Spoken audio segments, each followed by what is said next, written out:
Hi, Wes Lee with the weekly Mesonet Weather Report.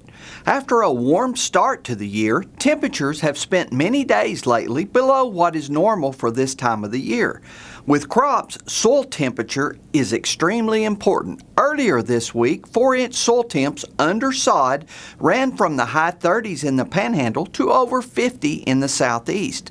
This may seem fairly cool at first glance, but when comparing it to previous years, it's right in line with what we'd expect for late February.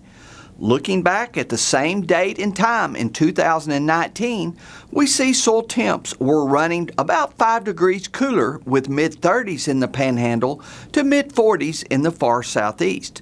This makes sense in that last year the winter was a little bit colder than this one has been so far. We can easily look back further with the Mesonet 15-year average for 4-inch soil shown here in blue. The dark line is the current year to date. Again, we see the warmer than normal start of the year, but soil temperatures have moderated to just about normal over the last couple of weeks. The good news is we are seeing a couple of weeks of warmer than normal temperatures indicated by all of the reds when looking at the long-term forecast. Gary is up next with drought and rainfall information. Thanks, Wes, and good morning, everyone. Well, we had some more precipitation across the state, actually a couple of times over the past week or so. Did it hit the mark? Did it allow us to get rid of some of that drought in the southwest or in the western panhandle?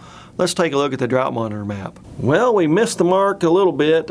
We did shave a little bit of that abnormally dry yellow off the top of that area down in southwestern Oklahoma, the far northern part, but we still have that area of moderate drought down from Jackson through Tillman counties, and of course out in the far western panhandle still remain in moderate drought with a little bit of that severe drought up in northern Cimarron County. March could be cooler than normal. At least the increased odds, especially across the eastern half of the state, are showing up for cooler than normal conditions for the state of Oklahoma.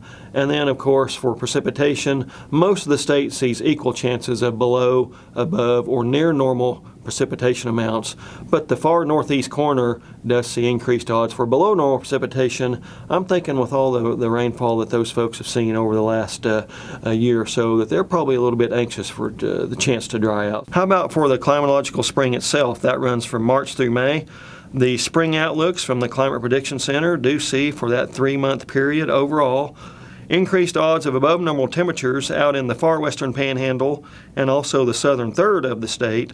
Now the rest of the state we see equal odds of above, below, or near normal temperatures, so not really much of a signal there. And for precipitation, again, not much of a signal for most of the state except for below normal precipitation amounts are expected, or at least that's what the odds indicate, out across the far western panhandle. Now, as I've said many times, spring is right around the corner. You know that as well as I do, and you also know that just about anything can happen during an Oklahoma spring. That's it for this time. We'll see you next time on the Mesonet Weather Report.